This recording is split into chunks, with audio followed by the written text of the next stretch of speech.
Excel PU college ಗುರುವಾಯಿನಕೆರೆ, ಕರ್ನಾಟಕದ number 1 PU college. Admissions open now. ಚಿತ್ರದುರ್ಗದ ರೇಣುಕಾಸ್ವಾಮಿ ಕೊಲೆ ಪ್ರಕರಣಕ್ಕೆ ಸಂಬಂಧಪಟ್ಟಂತೆ ದರ್ಶನ್ ಹಾಗೂ ಗ್ಯಾಂಗ್ ಈಗಾಗಲೇ ಪರಪ್ಪನ ಅಗ್ರಹಾರದಲ್ಲಿ ಜೈಲು ವಾಸ ಅನುಭವಿಸುತ್ತಿದ್ದಾರೆ. ಇದರ ನಡುವೆ ಮತ್ತೊಂದು ಬೆಳವಣಿಗೆಯಾಗಿದ್ದು, ಈ ಪ್ರಕರಣದ ಪ್ರಮುಖ ಆರೋಪಿಗಳಲ್ಲಿ ಒಬ್ಬರಿಗೆ ಬೆದರಿಕೆ ಹಾಕಿರುವಂತಹ ಆರೋಪದ ಮೇಲೆ ಮೂವರನ್ನ ಬಂಧಿಸಲಾಗಿದೆ. ಇವತ್ತು ಪೊಲೀಸರ ಕೈ ಸೇರುತ್ತೆ ಆ ಮೂವರು ಮೊಬೈಲ್ನ ಡೇಟಾ ರಿಟ್ರೀವಿಂಗ್ ರಿಪೋರ್ಟ್. ಬಂಧಿತರ ಮೊಬೈಲ್ ಡೇಟಾ ವರದಿಗಾಗಿ ಪೊಲೀಸರು ಕಾಯ್ತಿದ್ದಾರೆ. ಟೆಕ್ನಿಕಲ್ ಸೆಲ್ನಿಂದ ಕಾಮಾಕ್ಷಿಪಾಳ್ಯ ಪೊಲೀಸರ ಕೈಗೆ ಇವತ್ತು ವರದಿ ಸೇರುವ ಸಾಧ್ಯತೆ ಇದೆ. ಮೊಬೈಲ್ ವರದಿಯಿಂದ ಸಂಪೂರ್ಣವಾದ ಮಾಹಿತಿ ಬಹಿರಂಗವಾಗುತ್ತೆ. ಸಾಕ್ಷಿಗೆ ಬೆದರಿಸಿದ್ದ ಸೂತ್ರಧಾರನ ಬಗ್ಗೆ ಕೂಡ ಬಹಿರಂಗವಾಗುವ ಸಾಧ್ಯತೆ ಇದೆ. ರೇಣುಕಾಸ್ವಾಮಿ ಕೊಲೆ ಪ್ರಕರಣಕ್ಕೆ ಸಂಬಂಧಪಟ್ಟಂತೆ ಸದ್ಯ ನಟ ಆರೋಪಿ ದರ್ಶನ್ ಅಭಿಮಾನಿಗಳೇ ಕಂಟಕವಾಗಿಬಿಟ್ಟಿದ್ದಾರೆ. ಇದೇ ಪ್ರಕರಣದ ಸಾಕ್ಷಿದಾರರಾಗಿದ್ದಂತಹ ಮೂವರು ಮತ್ತೋರ್ವ ಸಾಕ್ಷಿದಾರನಿಗೆ ಬೆದರಿಕೆ ಹಾಕಿರುವಂತಹ ಆರೋಪ ಹಾಗೂ ಸಾಕ್ಷಿ ನಾಶಪಡಿಸಿದಂತಹ ಆರೋಪಕ್ಕೆ ಸಂಬಂಧಪಟ್ಟಂತೆ ಈಗಾಗಲೇ ಕಾಮಾಕ್ಷಿಪಾಳ್ಯ ಪೊಲೀಸರು ಬಂಧಿಸಿದ್ದು, ಅದರಲ್ಲಿ ಪುನೀತ್ ಎನ್ನುವಂತಹ ವ್ಯಕ್ತಿಯನ್ನ ನ್ಯಾಯಾಂಗ ಬಂಧನಕ್ಕೆ ತೆಗೆದುಕೊಂಡಿದ್ದಾರೆ. ಇದೇ ಕೇಸ್ನ 49ನೇ ಸಾಕ್ಷಿ ಸಂದೀಪ್ಗೆ ಮೂವರು ಆರೋಪಿಗಳು ಬೆದರಿಸಿದ್ರು. ಈ ಸಂಬಂಧ ಮೂವರನ್ನ ಕಾಮಾಕ್ಷಿಪಾಳ್ಯ ಪೊಲೀಸರು ಬಂಧಿಸಿದ್ರು. ಮೂವರ ಮೊಬೈಲ್ಗಳನ್ನ ಸಿಐಡಿ ಟೆಕ್ನಿಕಲ್ ಸೆಲ್ಗೆ ರವಾನೆಯನ್ನ ಮಾಡಿದ್ರು. ಯಾಕಂದ್ರೆ ಯಾವಾಗ ಸಂದೀಪ್ ಕೋರ್ಟ್ನಲ್ಲಿ ಈ ವಿಚಾರವನ್ನ ಬಹಿರಂಗಪಡಿಸಿದ್ನೋ ಆಗ ಆ ಕೂಡಲೇ ಮೂವರು ಆರೋಪಿಗಳು ತಮ್ಮ ಮೊಬೈಲ್ನಲ್ಲಿದ್ದಂತಹ WhatsApp, Facebook account, Instagram account ಎಲ್ಲವನ್ನು ಕೂಡ ಡಿಲೀಟ್ ಮಾಡಿದ್ರು. ಹಾಗಾಗಿ ಮೂವರನ್ನು ಬಂಧಿಸಿದ ನಂತರ, ವಶಕ್ಕೆ ಪಡೆದುಕೊಂಡ ನಂತರ ಮೂವರ ಮೊಬೈಲ್ನಲ್ಲಿ ಯಾವುದೇ ಮಾಹಿತಿ ಸಿಕ್ಕಿರಲಿಲ್ಲ. ಹಾಗಾಗಿ ಟೆಕ್ನಿಕಲ್ ಸೆಲ್ಗೆ ಆ ಮೂವರ ಮೊಬೈಲ್ ಡೇಟಾ ರಿಟ್ರೀವ್ ಮಾಡೋದಕ್ಕೆ ಅಂತ ಪೊಲೀಸರು ಮೊಬೈಲ್ಗಳನ್ನು ಕಳುಹಿಸಿಕೊಟ್ಟಿದ್ರು. ಇವತ್ತು ಆ ಡೇಟಾ ರಿಪೋರ್ಟ್ ಕಾಮಾಕ್ಷಿಪಾಳ್ಯ ಪೊಲೀಸರ ಕೈ ಸೇರುವಂತಹ ಸಾಧ್ಯತೆ ಇದೆ. ಹಾಗಾಗಿ ಈ ಪ್ರಕರಣದಲ್ಲಿ ಸಾಕ್ಷಿನಾಶ ಹಾಗೂ ಸಾಕ್ಷಿಗೆ ಬೆದರಿಕೆ ಹಾಕಿರುವ ಪ್ರಕರಣದಲ್ಲಿ ಈ ಮೂವರು ತಮ್ಮ ನಟನ ಮೇಲಿನ ಅಭಿಮಾನಕ್ಕೋಸ್ಕರ ಹೀಗೆ ಮಾಡಿದ್ರ ಅಥವಾ ಇದರ ಹಿಂದೆ ಯಾರದ್ದಾದ್ರೂ ಕೈವಾಡ ಇದೆಯಾ, ಕುಮ್ಮಕ್ಕಿದೆಯಾ, ಇದರ ಪ್ರಮುಖ ವ್ಯಕ್ತಿ ಯಾರು, ಈ ಎಲ್ಲ ವಿಚಾರಗಳು ಕೂಡ ಇವತ್ತು ಬಹಿರಂಗವಾಗುವಂತಹ ಸಾಧ್ಯತೆ ಇದೆ.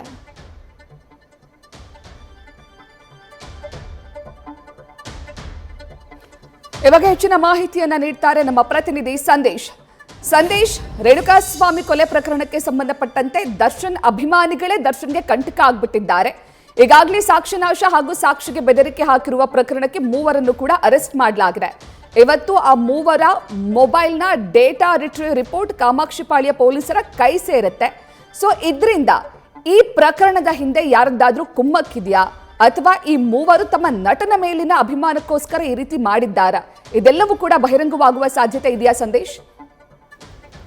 ಪ್ರತೀಕ್ಷಾ, ಈಗಾಗಲೇ ಪ್ರಾಥಮಿಕ ಹಂತದ ತನಿಖೆಯಲ್ಲೂ ಕೂಡ ಈಗಾಗಲೇ ಗೊತ್ತಾಗಿರುವಂಥದ್ದು, ಆರೋಪಿಗಳ ಜೊತೆ ಅಂದರೆ ಏನು 3 ಜನ ಆರೋಪಿಗಳಿದ್ದಾರೆ, ಈ ಆರೋಪಿಗಳು ಸಾಕ್ಷಿಗೆ ಬೆದರಿಕೆ ಹಾಕುವಂಥ ಸಂದರ್ಭದಲ್ಲಿ ಆ ಒಂದು ಕಾನ್ಫರೆನ್ಸ್ ಕಾಲ್ನಲ್ಲಿ ಇನ್ನೂ 3 ವ್ಯಕ್ತಿಗಳು ಇದ್ರು ಅಥವಾ 3 ಅಪರಿಚಿತರು ಇದ್ರು ಅನ್ನೋದು ಈಗ ಪ್ರಾಥಮಿಕ ಹಂತದ ತನಿಖೆಯಲ್ಲೂ ಕೂಡ ಈಗಾಗಲೇ ಗೊತ್ತಾಗಿದೆ. ಹಾಗಾಗಿ 3 ಮೊಬೈಲ್ಗಳನ್ನು ಈಗಾಗಲೇ ಟೆಕ್ನಿಕಲ್ ಸೆಲ್ಗೂ ಕೂಡ ಕಳಿಸಲಾಗಿತ್ತು. ಅಂದರೆ ಮೊಬೈಲ್ ಎಕ್ಸ್ಟ್ರಾಕ್ಟನ್ನು ಅಥವಾ ಮೊಬೈಲ್ ಡಾಟಾವನ್ನು ಎಕ್ಸ್ಟ್ರಾಕ್ಟ್ ಮಾಡೋದಕ್ಕೆ ಆ 3 ಮೊಬೈಲ್ಗಳನ್ನು ಕೂಡ ಈಗಾಗಲೇ ಟೆಕ್ನಿಕಲ್ ಸೆಲ್ಗೂ ಕೂಡ ಕಳಿಸಲಾಗಿತ್ತು. ಜೊತೆಗೆ 49ನೇ ಸಾಕ್ಷಿದಾರ ಸಂದೀಪ್ಗೆ ಬೆದರಿಕೆ ಹಾಕಿರುವಂಥದ್ದೇನಿದೆ, ಆತನ ಒಂದು ಸ್ಟೇಟ್ಮೆಂಟನ್ನು ಕೂಡ ಪಡೆದುಕೊಂಡಿದ್ರು. ಅಟ್ ದ ಸೇಮ್ ಟೈಮ್ ಆರೋಪಿಗಳ ವಿಚಾರಣೆಯನ್ನು ಕೂಡ ನಡೆಸಿದ್ರು. ಆದರೆ ಆರೋಪಿಗಳು ವಿಚಾರಣೆ ಸಂದರ್ಭದಲ್ಲಿ ಯಾವುದೇ ಮಾಹಿತಿಯನ್ನು ಕೂಡ ಪೊಲೀಸರ ಮುಂದೆ ಹೇಳಿಲ್ಲ. ಅಂದರೆ ತಮಗೆ ಯಾರು ಡೈರೆಕ್ಷನ್ ಅನ್ನು ಕೊಟ್ಟರು ಸಾಕ್ಷಿದಾರರಿಗೆ ಬೆದರಿಕೆ ಹಾಕೋದಕ್ಕೆ ಅನ್ನೋದಕ್ಕೆ ಸಂಬಂಧಪಟ್ಟ ಯಾವುದೇ ಹೇಳಿಕೆಯನ್ನ ಅಥವಾ ಯಾವುದೇ ಮಾಹಿತಿಯನ್ನ ಕೂಡ ಕೊಟ್ಟಿರಲಿಲ್ಲ. ಹಾಗಾಗಿ ಈಗ ಸದ್ಯ ಎಕ್ಸ್ಟ್ರಾಕ್ಟ್ ರಿಪೋರ್ಟ್ ಏನಿದೆ ಅಥವಾ ಡಾಟಾ ಎಕ್ಸ್ಟ್ರಾಕ್ಟ್ ರಿಪೋರ್ಟ್ ಏನಿದೆ ಅದು ಇವತ್ತು ಕಾಮಾಕ್ಷಿಪಾಳ್ಯ ಪೊಲೀಸರ ಕೈ ಸೇರೋದ್ರಿಂದ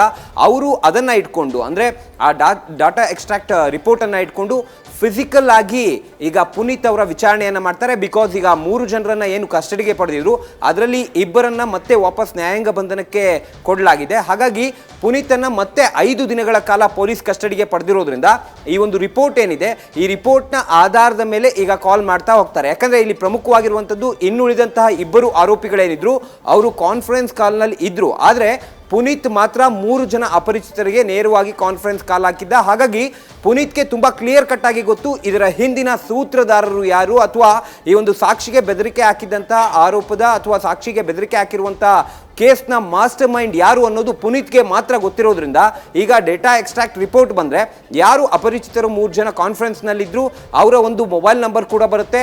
ಆ ಮೊಬೈಲ್ ನಂಬರ್ ಯಾರ್ದು, ಜೊತೆಗೆ ಆ ಪುನೀತ್ನ ಫಿಸಿಕಲ್ ಅಪಿಯರೆನ್ಸ್ ಅಲ್ಲೇ ಈ ಎಲ್ಲಾ ವಿಚಾರಣೆಯನ್ನ ಮಾಡಿದಾಗ ನಿಜಕ್ಕೂ ಯಾರಿದ್ದಾರೆ ಇದರ ಹಿಂದೆ. ಯಾಕಂದ್ರೆ ಎಲ್ಲರೂ ಕೂಡ ದರ್ಶನ್ ಅವರ ಅಭಿಮಾನಿಗಳೇ, ಆದ್ರೆ ದರ್ಶನ್ ಅವರ ಅಭಿಮಾನಿಗಳಿಗೆ ಈ ಕೆಲಸ ಮಾಡೋದಕ್ಕೆ ಡೈರೆಕ್ಷನ್ ಕೊಟ್ಟಿರುವಂತ ಮಾಸ್ಟರ್ ಮೈಂಡ್ ಕೂಡ ಇದ್ದಾನೆ. ಆದ್ರೆ ಆ ಮಾಸ್ಟರ್ ಮೈಂಡ್ ಯಾರು ಅನ್ನೋದನ್ನ ಫೈಂಡ್ ಔಟ್ ಮಾಡುವಂತ ಕೆಲಸವನ್ನ ಮಾಡಬೇಕಾಗುತ್ತೆ.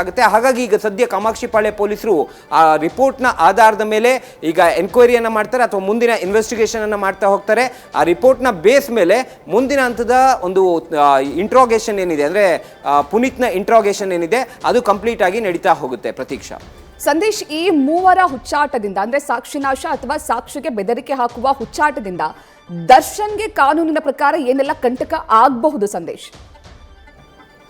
ಪ್ರತೀಕ್ಷಾ, ಈಗ ಇಲ್ಲಿ ಪ್ರಮುಖವಾಗಿರುವಂಥದ್ದು ಅಂದ್ರೆ ಸಾಕ್ಷಿಗೆ ಬೆದರಿಕೆ ಹಾಕಿರುವಂಥದ್ದೇನಿದೆ ಇದು ಪ್ರತ್ಯೇಕ ಪ್ರಕರಣ ಕೂಡ ದಾಖಲಾಗಿದೆ. ಹಾಗಾಗಿ ಇಲ್ಲಿ ಪ್ರಮುಖವಾಗಿರುವಂಥದ್ದು ಈ ಒಂದು ಪ್ರಕರಣದಲ್ಲಿ ಈಗ 3 ಜನ ಆರೋಪಿಗಳೇನಿದ್ದಾರೆ ಆ 3 ಜನರಲ್ಲಿ ಇಬ್ಬರ ಒಂದು ಇಂಟ್ರಾಗೇಷನ್ ಈಗಾಗಲೇ ಮುಗ್ದಿದೆ ಅಥವಾ ಅವರ ವಿಚಾರಣೆ ಈಗಾಗಲೇ ಮುಗ್ದಿರೋದ್ರಿಂದ ಪುನೀತ್ನ ವಿಚಾರಣೆ ಸಂದರ್ಭದಲ್ಲಿ ಅಥವಾ ಇವತ್ತಿನ ಒಂದು ಡಾಟಾ ಎಕ್ಸ್ಟ್ರಾಕ್ಟ್ ರಿಪೋರ್ಟ್ ಏನಿದೆ ಆ ಒಂದು ರಿಪೋರ್ಟ್ನ ಬೇಸ್ ಮೇಲೆ ಪುನೀತ್ನ ವಿಚಾರಣೆ ನಡೆಯುತ್ತೆ ಅಥವಾ ಆ ರಿಪೋರ್ಟ್ನ ಬೇಸ್ ಮೇಲೆ ಇದರ ಹಿಂದೆ ಯಾರಿದ್ದಾರೆ ಅನ್ನೋದನ್ನ ಫೈಂಡ್ ಔಟ್ ಮಾಡುವಂತ ಕೆಲಸವನ್ನ ಮಾಡ್ತಾರೆ. ಅದಾದ ಬಳಿಕ ಇದ್ರ ಹಿಂದೆ ಇರುವಂತಹ ಮಾಸ್ಟರ್ ಮೈಂಡ್ ಅನ್ನ ಅರೆಸ್ಟ್ ಮಾಡಿದಂತ ಸಂದರ್ಭದಲ್ಲಿ ಆತ ಯಾವ ಕಾರಣಕ್ಕಾಗಿ ಮಾಡ್ದ ಅಥವಾ ಯಾರ ಡೈರೆಕ್ಷನ್ ಮೇಲೆ ಈ ಕೆಲಸವನ್ನ ಮಾಡ್ದ ಇವೆಲ್ಲವೂ ಕೂಡ ವಿಚಾರಣೆ ಆಗ್ತಾ ಹೋಗುತ್ತೆ. ಅಂದ್ರೆ ಡಾಟ್ಸ್ ಗಳನ್ನ ಕನೆಕ್ಟ್ ಮಾಡ್ತಾ ಹೋಗ್ತಾರೆ. ಈ ಡಾಟ್ ಗಳು ಕನೆಕ್ಟ್ ಆಗುವಂತ ಸಂದರ್ಭದಲ್ಲಿ ದರ್ಶನ್ ಅವರಿಗೆ ಹೋಗಿ ತಲುಪಿದ್ರೆ ಅಥವಾ ದರ್ಶನ್ ಅವರ ಆಪ್ತರಿಗೆ ಅಥವಾ ದರ್ಶನ್ ಅವರ ಪತ್ನಿ ಆಗಿರ್ಬೋದು ಅಥವಾ ಅವರ ಹಿಂದಿರುವಂತವರಾಗಿರ್ಬೋದು ಅಥವಾ ಅವರ ಆತ್ಮೀಯ ಬಳಗದಲ್ಲಿ ಗುರುತಿಸಿಕೊಂಡಿರುವಂತವರಾಗಿರ್ಬೋದು ಇವ್ರು ಯಾರಾದ್ರೂ ಈ ಡಾಟ್ ನಲ್ಲಿ ಕನೆಕ್ಟ್ ಆದ್ರು ಅಂದ್ರೆ ಅದಾದ ನಂತರ ಅವರ ವಿಚಾರಣೆ ಸಂದರ್ಭದಲ್ಲಿ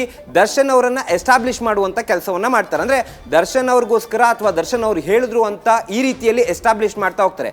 ಒಂದು ವೇಳೆ ಇಲ್ಲಿ ನೇರವಾಗಿ ದರ್ಶನ್ ಅವರು ಹೇಳೋದಕ್ಕೆ ಸಾಧ್ಯ ಇಲ್ಲ, ಯಾಕಂದ್ರೆ ಅವರು ಜೈಲಿನಲ್ಲಿ ಇರೋದ್ರಿಂದ ಇಲ್ಲಿ ಆ ಆರೋಪಿಗಳು ಅಂದ್ರೆ ಅರೆಸ್ಟ್ ಆಗುವಂತ ಆರೋಪಿಗಳು ಯಾರ ಹೆಸರನ್ನ ಹೇಳ್ತಾರೆ ಅಥವಾ ಮಾಸ್ಟರ್ ಮೈಂಡ್ ಸಿಕ್ಕಿ ಬಿದ್ದಂತ ಸಂದರ್ಭದಲ್ಲಿ ಆತ ಯಾರ ಹೆಸರನ್ನ ಹೇಳ್ತಾನೆ ಅದರ ಮೇಲೆ ಕಂಪ್ಲೀಟ್ ಆಗಿ ಮೇನ್ ಕೇಸ್ಗೆ ಯಾವ ರೀತಿ ಎಫೆಕ್ಟ್ ಆಗುತ್ತೆ ಅನ್ನೋದನ್ನ ನೋಡಬಹುದು. ಅಂದ್ರೆ ಪ್ರಮುಖವಾಗಿರುವಂತದ್ದು ಈ ಹಿಂದೆ ಕೂಡ ಸಾಕಷ್ಟು ಪ್ರಕರಣಗಳು ಕೂಡ ಇದ್ದಾವೆ. ಅಂದ್ರೆ ಸಾಕಷ್ಟು ಪ್ರಕರಣಗಳಲ್ಲಿ ಸಾಕ್ಷಿಗಳಿಗೆ ಬೆದರಿಕೆ ಹಾಕಿರುವಂತ ಘಟನೆಗಳನ್ನು ಕೂಡ ನೋಡಿದ್ದೀವಿ. ಸಾಕ್ಷಿಗಳಿಗೆ ಬೆದರಿಕೆ ಆಗಿರುವಂತಹ ಬಹುತೇಕ ಪ್ರಕರಣಗಳಲ್ಲಿ ಮೇನ್ ಕೇಸ್ನಲ್ಲಿ ಜೀವಾವಧಿ ಶಿಕ್ಷೆ ಆಗಿರುವಂಥ ಚಾನ್ಸಸ್ಗಳು ಕೂಡ ಇರ್ತವೆ. ಯಾಕಂದ್ರೆ ಇಲ್ಲಿ ಸಾಕ್ಷಿಗಳಿಗೆ ಬೆದರಿಕೆ ಹಾಕಿದ್ದಾರೆ ಅಂದ್ರೆ ಇಲ್ಲಿ ಗಿಲ್ಟ್ ಫೀಲ್ ಇಂದನೇ ಈ ರೀತಿ ಮಾಡಿದ್ದಾರೆ ಅಥವಾ ಗಿಲ್ಟ್ ಕಾನ್ಶಿಯಸ್ ಇಂದನೇ ಈ ರೀತಿ ಕೆಲಸ ಮಾಡಿದ್ದಾರೆ ಅನ್ನೋದು ಇಲ್ಲಿ ಕ್ಲಿಯರ್ ಕಟ್ ಆಗಿ ಗೊತ್ತಾಗುತ್ತೆ. ಹಾಗಾಗಿ ದರ್ಶನ್ ಅಥವಾ ದರ್ಶನ್ನ ಆಪ್ತ ಬಳಗದಲ್ಲಿ ಗುರುತಿಸ್ಕೊಂಡಿರೋರು ಏನಿದ್ದಾರೆ ಅವರು ಎಸ್ಟಾಬ್ಲಿಷ್ ಆಗಬೇಕಾಗುತ್ತೆ. ಹಾಗಾಗಿ ಈಗ ತುಂಬಾ ಪ್ರೀಮೆಚ್ಯೂರ್ಡ್ ಆಗಿರೋದ್ರಿಂದ ಅಂದ್ರೆ ಈಗ ಸದ್ಯ ಆರೋಪಿಗಳ ವಿಚಾರಣೆಯನ್ನ ಅಂದ್ರೆ ಯಾರು ಇನ್ವಾಲ್ವ್ ಆಗಿದ್ರು ಅಥವಾ ಯಾರು ಬೆದರಿಕೆ ಹಾಕಿದ್ರು ಅವ್ರನ್ನ ಮಾತ್ರ ವಿಚಾರಣೆ ಮಾಡ್ತಾ ಇರೋದ್ರಿಂದ ಇವತ್ತು ಆ ಒಂದು ರಿಪೋರ್ಟ್ ನ ಬೇಸ್ ಮೇಲೆ ಮಾಸ್ಟರ್ ಮೈಂಡ್ ಅನ್ನ ಫೈಂಡ್ ಔಟ್ ಮಾಡಬೇಕಾಗುತ್ತೆ ಅಥವಾ ಇದ್ರ ಹಿಂದೆ ಯಾರು ಇವರಿಗೆ ಈ ರೀತಿ ಮಾಡಿ ಅಂತ ಹೇಳಿದ್ದಾರೆ ಅವರನ್ನ ಫೈಂಡ್ ಔಟ್ ಮಾಡಬೇಕಾಗುತ್ತೆ. ಅದಾದ ಬಳಿಕ ಅವರನ್ನ ಅರೆಸ್ಟ್ ಮಾಡಿ ಅವರಿಗೆ ಯಾರು ಹೇಳಿದ್ರು ಅಂದ್ರೆ ದರ್ಶನ್ ಹೇಳಿದ್ರ ಅಥವಾ ದರ್ಶನ್ನ ಆಪ್ತ ಬಳಗದಲ್ಲಿ ಗುರುತಿಸ್ಕೊಂಡಿರೋರು ಹೇಳಿದ್ರ ಅಥವಾ ಅವರ ಕುಟುಂಬಸ್ಥರು ಏನಾದರೂ ಹೇಳಿದ್ರ ಇವೆಲ್ಲ ಇಂಟ್ರೋಗೇಷನ್ ಅನ್ನ ಮಾಡ್ತಾರೆ. ಒಂದು ವೇಳೆ ದರ್ಶನ್ ಅವರ ಆತ್ಮೀಯರು ಅಥವಾ ಅವರ ಕುಟುಂಬಸ್ಥರು ಅಥವಾ ಅವರ ಸ್ನೇಹಿತರು ಯಾರಾದರೂ ಈ ರೀತಿ ಮಾಡು ಅಂತ ಹೇಳಿದ್ರು ಅಂದ್ರೆ ಅವರ ವಿಚಾರಣೆಯನ್ನ ಮಾಡ್ತಾರೆ ಅಥವಾ ಅವರನ್ನ ಕಸ್ಟಡಿಗೆ ಪಡೆದು ಅವರ ವಿಚಾರಣೆಯನ್ನ ಮಾಡ್ತಾರೆ. ಇಲ್ಲಿ ದರ್ಶನ್ ಅವರು ಎಸ್ಟಾಬ್ಲಿಷ್ ಮಾಡಿದ್ರೆ ಮತ್ತೊಂದು ಪ್ರಕರಣದಲ್ಲಿ ದರ್ಶನ್ ಅವರ ಹೆಸರನ್ನ ಸೇರಿಸುವಂತ ಕೆಲಸವನ್ನ ಕಾಮಾಕ್ಷಿಪಾಳ್ಯ ಪೊಲೀಸರು ಕೂಡ ಮಾಡ್ತಾರೆ. ಹಾಗಾಗಿ ಈಗ ಸದ್ಯ ತನಿಖಾ ಹಂತದಲ್ಲಿ ಇರೋದ್ರಿಂದ ಈಗ ಪುನೀತ್ ವಿಚಾರಣೆ ಆಗುತ್ತೆ. ವಿಚಾರಣೆ ಆದ ನಂತರ ಆ ಡಾಟ್ಸ್ ಗಳನ್ನ ಕನೆಕ್ಟ್ ಮಾಡ್ತಾ ಹೋಗ್ತಾರೆ. ಆ ಡಾಟ್ಸ್ ನಲ್ಲಿ ಕೊನೆಯದಾಗಿ ಏನಾದರೂ ದರ್ಶನ್ ಅವರ ಹೆಸರು ಬಂತು ಅಂದ್ರೆ ನಿಜಕ್ಕೂ ಕೂಡ ಪ್ರಮುಖ ಪ್ರಕರಣ ಅಥವಾ ಮೇನ್ ಪ್ರಕರಣ ಏನಿರುತ್ತೆ ಅಥವಾ ಮೇನ್ ಕೇಸ್ ಏನಿದೆ ಆ ಕೇಸ್ಗೆ ಹೊಡ್ತಾ ಬೀಳುತ್ತೆ. ಅಟ್ ದ ಸೇಮ್ ಟೈಮ್ ಜಾಮೀನು ಅರ್ಜಿಯನ್ನ ಮುಂದಿನ ಹಂತದಲ್ಲಿ ಅಂದ್ರೆ 1 ವರ್ಷದ ಬಳಿಕ ಇವರು ಜಾಮೀನು ಅರ್ಜಿಯನ್ನ ಸಲ್ಲಿಸಿದ್ರೆ ಆಗ ಪ್ರಾಸಿಕ್ಯೂಷನ್ಗೆ ಕಾರಣ ನೀಡೋದಕ್ಕೆ ಅಂದ್ರೆ ಯಾಕೆ ಇವರಿಗೆ ಜಾಮೀನು ಕೊಡಬಾರ್ದು ಅಂತ ಹೇಳೋದಕ್ಕೆ ಪ್ರಮುಖವಾದ ಕಾರಣಗಳು ಇಲ್ಲಿ ಕಂಡು ಬರ್ತಾ ಹೋಗ್ತವೆ. ಯಾಕಂದರೆ ಯಾವುದೇ ಒಂದು ಕೋರ್ಟ್ ಆಗಿರ್ಬೋದು ಜಾಮೀನನ್ನು ಕೊಡುವಂಥ ಸಂದರ್ಭದಲ್ಲಿ ಸಾಕ್ಷಿದಾರರಿಗೆ ಅಥವಾ ಸಾಕ್ಷಿಗಳಿಗೆ ಬೆದರಿಕೆ ಹಾಕುವಂಥದ್ದು ಅಥವಾ ಅವರಿಗೆ ಒತ್ತಡ ಹೇರುವಂಥ ಕೆಲಸವನ್ನು ಮಾಡಬಾರ್ದು ಅನ್ನೋ ಒಂದು ಷರತ್ತನ್ನು ವಿಧಿಸಿಯೇ ಈ ಒಂದು ಜಾಮೀನನ್ನು ಮಂಜೂರು ಮಾಡೋದು. ಹಾಗಾಗಿ ಆ ಜಾಮೀನು ಮಂಜೂರು ಮಾಡುವಂಥ ಸಂದರ್ಭದಲ್ಲಿ ಅಥವಾ ಜಾಮೀನು ಅರ್ಜಿಯನ್ನು ಸಲ್ಲಿಸುವಂಥ ಸಂದರ್ಭದಲ್ಲಿ ಪ್ರಾಸಿಕ್ಯೂಷನ್ ವಾದವನ್ನು ಮಾಡೋದಕ್ಕೆ ಇದು ಪ್ರಮುಖವಾದ ಒಂದು ಅಸ್ತ್ರ ಆಗುತ್ತೆ. ಪ್ರತೀಕ್ಷಾ, ಥ್ಯಾಂಕ್ ಯು ಸಂದೇಶ್, ತಮ್ಮೆಲ್ಲ ಡೀಟೇಲ್ಸ್. ನ್ಯೂಸ್ ಫಸ್ಟ್ ನಿರ್ಭೀತಿಯಿಂದ ನಿಮ್ಮ ಪರವಾಗಿ.